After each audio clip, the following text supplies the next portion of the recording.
नमस्कार दोस्तों, स्वागत है आप सभी का आज के इस नए वीडियो में। इस नए वीडियो के माध्यम से मैं आप लोगों को बताने वाला हूं कि जो भी छात्र एवं छात्राएं वार्षिक परीक्षा 2024 में सम्मिलित होने वाले हैं और वो बेसब्री से इंतजार कर रहे हैं कि किस तरीके से पढ़े, कैसे पढ़े। अभी तक आप सभी कुछ भी नहीं पढ़े हो तो बिल्कुल भी आप सभी को घबराना नहीं है, क्योंकि अभी बहुत कम समय आपके पास अब बचा हुआ है। मात्र 45 दिन से भी कम आप सभी के पास बचा हुआ है और उसी में आप सभी लोगों का प्रैक्टिकल एग्जाम्स भी होगा और एक दो फेस्टिवल भी है। ठीक है, तो बिल्कुल भी आप सभी घबराए नहीं। हर एक एक मिनट का आप लोग अच्छे से यूज कीजिए और अच्छे से स्टडी कीजिए।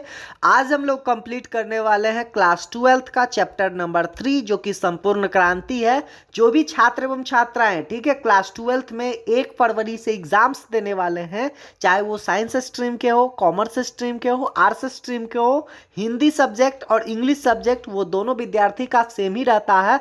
वही बुक चलता है, वही ग्रामर से क्वेश्चंस भी आता है। ठीक है, तो चलिए हम लोग अच्छे तरीके से कवर कर लेते हैं। ऑब्जेक्टिव वाला क्वेश्चंस जो था ऑलरेडी हम लोग समाप्त कर चुके थे। अब हम लोग सब्जेक्टिव क्वेश्चंस की ओर अग्रसर हैं और उसी को हम लोग आगे की ओर चल रहे हैं। ठीक है, हम लोग पहुंच चुके हैं चैप्टर्स नंबर 3, जो कि संपूर्ण क्रांति है आपका हिंदी का। ठीक है, चलिए क्वेश्चंस नंबर 1 से हम लोग शुरुआत करते हैं। पहले जो है हम लोग शॉर्ट आंसर टाइप क्वेश्चंस जो है उसको कवर करेंगे। कुछ क्वेश्चंस है, उसके बाद लॉन्ग आंसर टाइप क्वेश्चंस की ओर जाएंगे, वो भी हम लोग कंप्लीट कर लेंगे इसी वीडियो में। ठीक है, और अच्छे से आप लोग शुरू से अंत तक समझने का प्रयास कीजिए, पढ़ने का और वीडियो को अंत तक देखने का। ठीक है, फर्स्ट नंबर क्वेश्चंस आपके स्क्रीन पे उपलब्ध है। क्या लिखा हुआ है जी? आंदोलन के नेतृत्व के संबंध में जयप्रकाश नारायण का क्या विचार था? ठीक है, वो क्या विचार थे?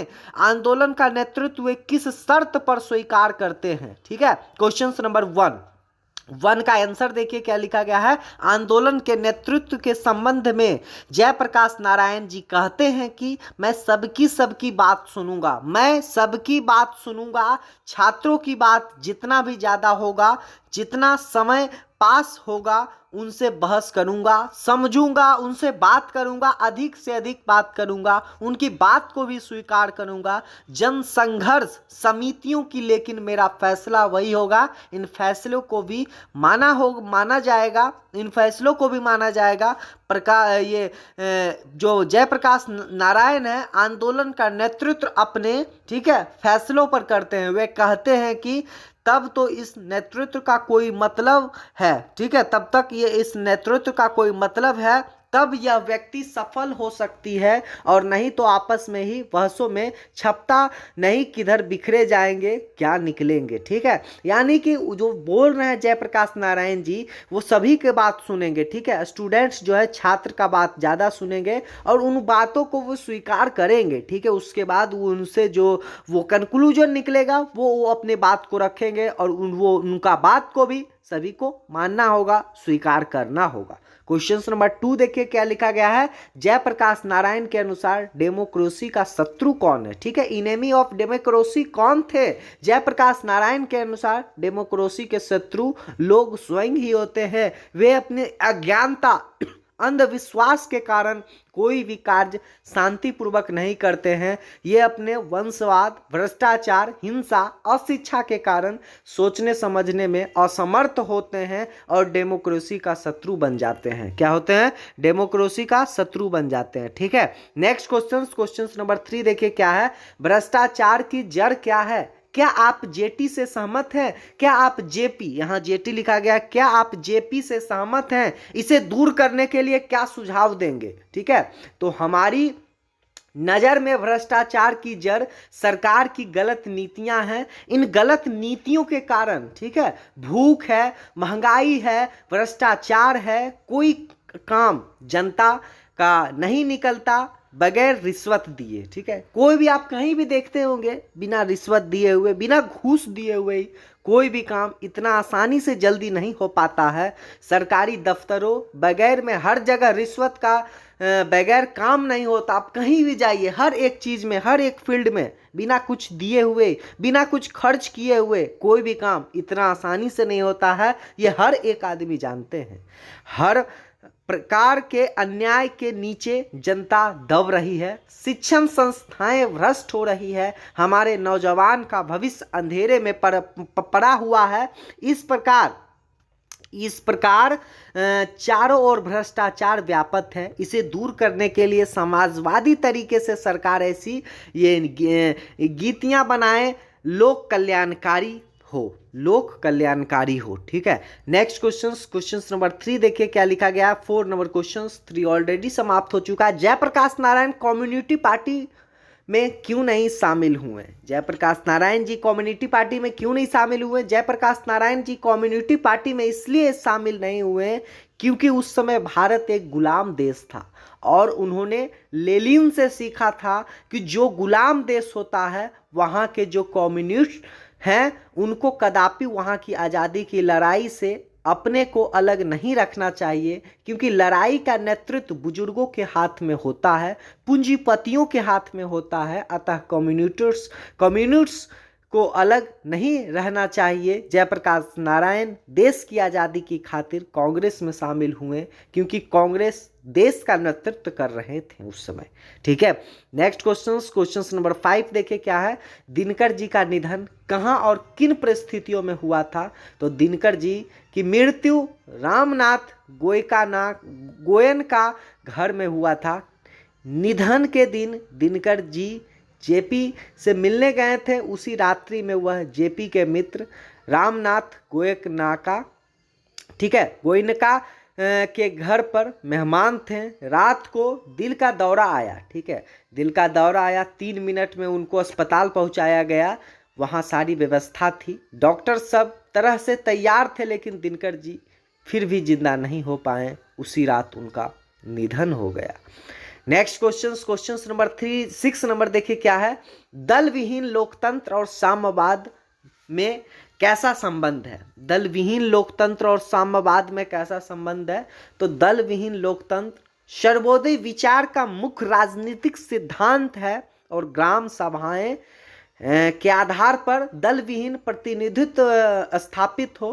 दुल विहीन लोकतंत्र तो साम्यवाद था। लेनिनवाद के मूल उद्देश्यों में से मार्क्सवाद के अनुसार समाज जैसे जैसे साम्यवाद की बढ़ता जाएगा वैसे वैसे राज्य का क्षय होता जाएगा और अंत में एक स्टेटलेस सोसाइटी कायम होगी। वह समाज अवश्य ही लोकतांत्रिक होगी, बल्कि उसी समाज में एक सच्चा लोकतंत्र का स्वरूप प्रकट होगा और वह लोकतंत्र निश्चय ही दल विहीन होगा। ठीक है, क्वेश्चन नंबर 7 देखिए क्या है। जयप्रकाश नारायण की पत्नी का क्या नाम था? तो जयप्रकाश नारायण की पत्नी का नाम प्रभावती था। वे वज्र किशोर प्रसाद की पुत्री थी। ठीक है, चुनाव सुधार के बारे में जयप्रकाश नारायण जी प्रमुख सुझाव क्या है? उनके प्रमुख सुझाव क्या हैं? तो बहुत सारा पॉइंट्स दिया हुआ है। चुनाव सुधार के बारे में जयप्रकाश नारायण की प्रमुख सुझाव निम्नलिखित है। पहला, चुनाव की पद्धति में आमूल परिवर्तन होना चाहिए। चुनावों पर होने वाला खर्चा कम होना चाहिए। गरीब उम्मीदवारों के चुनाव में भाग लेने का प्रयास करना चाहिए। मतदान की प्रक्रिया स्वच्छ एवं स्वतंत्र हो। उम्मीदवारों के चयन मतदाताओं का हाथ वास्तव में हो। चुनाव के बाद मतदाता का अपने प्रतिनिधियों पर अंकुश हो। जब संघर्ष समितियों आम राय से जनता के लिए सही उम्मीदवार का चयन करें। ठीक है, समझ गए? बापू और नेहरू की किस विशेषता का उल्लेख जयप्रकाश नारायण ने अपने भाषण में किया है? जयप्रकाश नारायण अपने भाषण में बापू और नेहरू की विशेषता का उल्लेख करते हुए कहा है कि बापू और नेहरू में महानता छिपी हुई थी। वे आलोचकों को बर्दाश्त करते थे, वे आलोचकों का सम्मान करते थे, वे आलोचकों को समझा बुझाकर साथ लेकर चलने में विश्वास करते थे। ठीक है, समझ गए ना? क्वेश्चन नंबर 10 देखिए क्या है। जयप्रकाश नारायण किस प्रकार का नेतृत्व देना चाहते थे? तो जयप्रकाश नारायण का कहना था कि मुझे नेता नहीं बनना है, मैं सबकी सलाह लूंगा, सबकी बात सुनूंगा, लेकिन अंतिम फैसला मेरा वही होगा जिसे हर किसी को मानना पड़ेगा। ठीक है, तब इस नेतृत्व का कोई मतलब होगा या है नहीं तो आपस में झगड़ों में पता नहीं है कि हम किधर बिखरे जाएंगे और क्या नतीजा इससे निकलेगा। मैं दल विहीन लोकतंत्र की स्थापना करना चाहता हूं। ठीक है, नेक्स्ट क्वेश्चन 11 नंबर क्वेश्चन देखिए क्या है।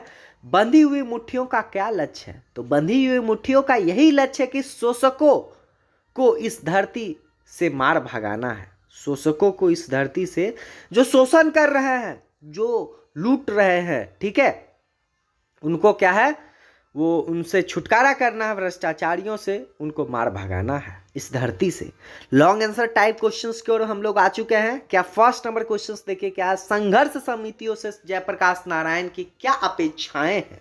तो संघर्ष समितियों से जयप्रकाश नारायण की निम्नलिखित अपेक्षाएं हैं, जो कि नीचे दिया हुआ है। पॉइंट्स बाय पॉइंट्स आप लोग अच्छे से कवर कीजिए। सभी संघर्ष समितियों मिलकर चुनावों में उम्मीदवार खड़ा करे अथवा जो उम्मीदवार खड़े किए जाएं उनमें से किसी को मान्य करे। चुनावों में इन समितियों द्वारा खड़ा किया गया जो उम्मीदवार जीते उसके भावी कार्यक्रम पर नज़र रखने का काम ये समितियां करेगी। यदि कोई प्रतिनिधि गलत रास्ता चुनता है तो ये समितियां उसको इस्तीफा देने के लिए बाध्य करेगी। इन संघर्ष समितियों का काम केवल शासन से संघर्ष करना ही नहीं बल्कि समाज के हर अन्याय और अनीतियों के विरुद्ध संघर्ष करना होगा। समझ गए ना? और देखिए नेक्स्ट पॉइंट्स क्या है, 4 नंबर पॉइंट्स, इन संघर्ष समितियों का काम केवल शासन से संघर्ष करना ही नहीं बल्कि समाज के हर अन्याय और अनीतियों के विरुद्ध संघर्ष करना होगा। जिन बड़े बड़े किसानों ने बेनामी तथा फर्जी बंदोबस्तियों की है उनका विरोध भी समितियां करेगी। गांवों में तरह तरह के अन्याय होते हैं, वे समितियां उन अन्यायों को भी रोकेगी। इन समितियों का कार्य सभी अफसरों तथा कर्मचारियों का विद्यमान घूसखोरी के विरुद्ध संघर्ष भी करना होगा। नेक्स्ट क्वेश्चन नंबर 2 देखिए क्या है,